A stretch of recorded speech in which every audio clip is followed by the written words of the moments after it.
ನನ್ನ ಪ್ರೀತಿಯನ್ನು ಹೊಂದ್ಕೊಳ್ರಿ. ನನ್ನ ದೇವರು ಹೇಳ್ತಾ ಇದ್ದಾನೆ. ದೇವರ ಕೆಲಸ ಮಾಡೋಣ, ದೇವರು ಪ್ರೀತಿಯನ್ನು ನಾವು ಹೋರೋಣ. ನನ್ನ ನೆಗವು ಮೃದುವಾದದ್ದು. ದೇವರು ಹೇಳಿದ್ದಾನೆ ನಮಗೆ. ದೇವರು ಹೇಳಿದರೆ ನಮಗೆ ಸಮಾಧಾನ, ಶಾಂತಿ, ಕೃಪೆ, ಬಲವು ನಮಗಿರುತ್ತೆ. ದೇವರು ಮಾತು ಕೊಡ್ತಾ ಇದ್ದಾನೆ. ಇಂದಿನ ದಿವಸ ದೇವರು ಮಾತು ಕೊಡ್ತಾ ಇದ್ದಾನೆ. ನಾವು ಯಾಕೆ ಚಿಂತಿಸಬೇಕು?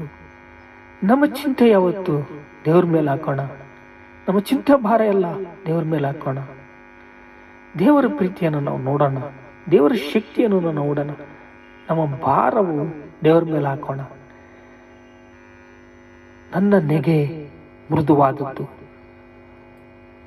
ನನ್ನ ನೆಗೆ ಭಾರವಾದದ್ದಲ್ಲ. ಹಗುರಾಗಿರುತ್ತೆ. ಹಗುರು ಒಂದ್ಸಲ ಓದ್ಕೊಂಡು ನೋಡು ಅಂತ ದೇವರು ನಮ್ಮನ್ನು ಎಚ್ಚರಿಸ್ತಾ ಇದ್ದಾನೆ. ದೇವರ ಪ್ರೀತಿಯಿಂದ ನಾವು ಬಲಗೊಳ್ಳಬೇಕು, ಸ್ಥಿರಗೊಳ್ಳಬೇಕು, ಸಿದ್ಧಗೊಳ್ಳಬೇಕು. ನಾನು ಸಾತ್ವಿಕನು, ದೀನ ಮನಸ್ಸನು, ನನ್ನ ನೆಗೆಯನ್ನು ನಿನ್ನ ಮೇಲೆ ಹೊತ್ಕೊಂಡು ನನ್ನ ಹತ್ರ ವಿಶ್ರಾಂತಿ ತೆಗೆದುಕೊಳ್ಳ್ರಿ. ವಿಶ್ರಾಂತಿ ಬೇಕಾ? ನಿಮಗೆ ಶಾಂತಿ ಬೇಕಾ? ಕೃಪೆ ಬೇಕಾ? ದೇವರನ್ನು ಕೇಳೋಣ. ದೇವರು ನಮಗೆ ಪ್ರೀತಿಸ್ತಾ ಇದ್ದಾನೆ. ಯೆಹೋವನ ತೇಜಸ್ಸು ಮಂದಿರವನ್ನು ತುಂಬಿಸಿದನು. ದೇವರ ತೇಜಸ್ಸು ನಮ್ಮ ಹೃದಯದಲ್ಲಿ ಇದೆ.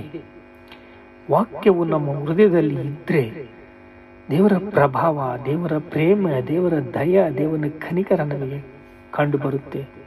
ನಮಗೆ ಆಶೀರ್ವಾದ, ದೇವರ ಆಶೀರ್ವಾದ ನಮಗೆ ಬರುತ್ತೆ. ದೇವರ ಪ್ರೀತಿ ನಮಗೆ ಕೊಟ್ಟಿದ್ದಾನೆ, ದೇವರ ಸನ್ನಿಧಿ ನಮಗೆ ಕೊಟ್ಟಿದ್ದಾನೆ. ಪ್ರಾರ್ಥನೆ ಮಾಡಿಕೊಳ್ಳೋಣ.